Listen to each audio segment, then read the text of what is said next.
सभी प्रिय भाई बहनों को जय मसीह की। एलिय्याह का स्वर्गारोहण।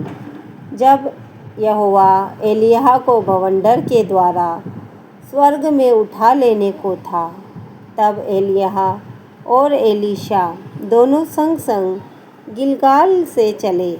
एलिय्याह ने एलीशा से कहा, यहोवा मुझे बेतेल तक भेजता है, इसीलिए तू यहीं ठहरा रह। एलीशा ने कहा, यहोवा के और तेरे जीवन की शपथ, मैं तुझे नहीं छोड़ने का। इसीलिए वे बेतेल को चले गए और बेतेलवासी भविष्यद्वक्ताओं के चेले एलीशा के पास आकर कहने लगे, क्या तुझे मालूम है कि आज यहोवा तेरे स्वामी को तेरे ऊपर से उठा लेने पर है? उसने कहा, हाँ, मुझे भी यह मालूम है, तुम चुप रहो। एलिय्याह ने उससे कहा, हे एलीशा, यहोवा मुझे यरीहो को भेजता है, इसीलिए तू यहीं ठहरा रह। उसने कहा, यहोवा के और तेरे जीवन की शपथ, मैं तुझे नहीं छोड़ने का। अतः वे यरीहो को आए और यरीहोवासी भविष्यद्वक्ताओं के चेले एलीशा के पास आकर कहने लगे, क्या तुझे मालूम है कि आज यहोवा तेरे स्वामी को तेरे ऊपर से उठा लेने पर है? उसने उत्तर दिया, हाँ, मुझे भी मालूम है, तुम चुप रहो। फिर एलिय्याह ने उससे कहा, यहोवा मुझे यरदन तक भेजता है, इसीलिए तू यहीं ठहरा रह। उसने कहा, यहोवा के और तेरे जीवन की शपथ, मैं तुझे नहीं छोड़ने का। अतः वे दोनों आगे चले और भविष्यद्वक्ताओं के चेलों में से 50 जन जाकर उनके सामने दूर खड़े हुए और वे दोनों यरदन के किनारे खड़े हुए। तब एलिय्याह ने अपनी चद्दर पकड़कर ऐंठ ली और जल पर मारा। तब वह इधर उधर दो भाग हो गया और वे दोनों स्थल ही स्थल पार उतर गए। उनके पार पहुँचने पर एलिय्याह ने एलीशा से कहा, इससे पहले कि मैं तेरे पास से उठा लिया जाऊं, जो कुछ तू चाहे कि मैं तेरे लिए करूं, वह मांग। एलीशा ने कहा, तुझ में जो आत्मा है उसका दूना भाग मुझे मिल जाए। एलिय्याह ने कहा, तूने कठिन बात मांगी है, तो भी यदि तू मुझे उठा लिए जाने के बाद देखने पाए तो तेरे लिए ऐसा ही होगा, नहीं तो ना होगा। वे चलते चलते बातें कर रहे थे कि अचानक एक अग्निमय रथ और अग्निमय घोड़ों ने उनको अलग अलग किया और एलिय्याह बवंडर में होकर स्वर्ग पर चढ़ गया और उसे एलीशा देखता और पुकारता रहा, हाय मेरे पिता, हाय मेरे पिता, हाय इज़राइल के रथ और सवारों। जब वह उसको फिर देख ना पड़ा, तब उसने अपने वस्त्र पकड़े और फाड़ कर दो भाग कर दिए।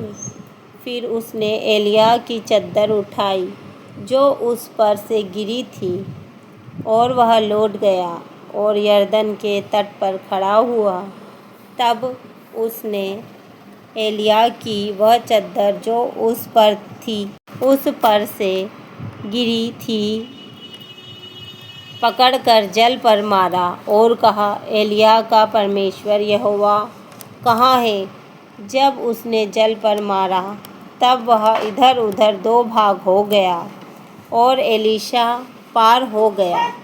उसे देखकर भविष्यद्वक्ताओं के चेले जो यरीहो में उसके सामने थे कहने लगे, एलिय्याह में जो आत्मा थी वही एलीशा पर ठहर गया है। अतः वे उससे मिलने को आए और उसके सामने भूमि पर झुककर दंडवत की। तब उन्होंने उससे कहा, सुन, तेरे दासों के पास 50 बलवान पुरुष हैं, वे जाकर तेरे स्वामी को ढूंढे। संभव है कि क्या जाने यहोवा के आत्मा ने उसको उठाकर किसी पहाड़ पर या किसी तराई में डाल दिया हो। उसने कहा, मत भेजो। जब उन्होंने उसको यहाँ तक दबाया कि वह लज्जित हो गया, तब उसने कहा, भेज दो। अतः उन्होंने 50 पुरुष भेज दिए और वे उसे 3 दिन तक ढूंढते रहे, परंतु ना पाया। उस समय तक वह यरीहो में ठहरा रहा। अतः जब वे उसके पास लौट आए, तब उसने उनसे कहा, क्या मैंने तुमसे ना कहा था कि मत जाओ? उस नगर के निवासियों ने एलीशा से कहा, देख, यह नगर मन भावने स्थान पर बसा है, जैसा मेरा प्रभु देखता है, परंतु पानी बुरा है, भूमि गर्भ गिराने वाली है। उसने कहा, एक नए प्याले में नमक डालकर मेरे पास ले आओ। वे उसे उसके पास ले आए। तब वह जल के सोते के पास निकल गया और उसमें नमक डालकर कहा, यहोवा यूँ कहता है, मैं यह पानी ठीक कर देता हूँ, जिससे वह फिर कभी मृत्यु या गर्भ गिरने का कारण ना होगा। एलीशा के इस वचन के अनुसार पानी ठीक हो गया और आज तक ऐसा ही है। वहाँ से वह बेतेल को चला और मार्ग की चढ़ाई में चल रहा था कि नगर से छोटे लड़के निकलकर उसका ठट्ठा करके कहने लगे, हे चंदुए चढ़ जा, हे चंदुए चढ़ जा। तब उसने पीछे की ओर फिरकर उन पर दृष्टि की और यहोवा के नाम से उनको श्राप दिया। तब जंगल में से 2 रिछनियों ने निकलकर उनमें से 42 लड़के फाड़ डाले। वहाँ से वह कर्मेल को गया और फिर वहाँ से सोम्रोन को लौट गया।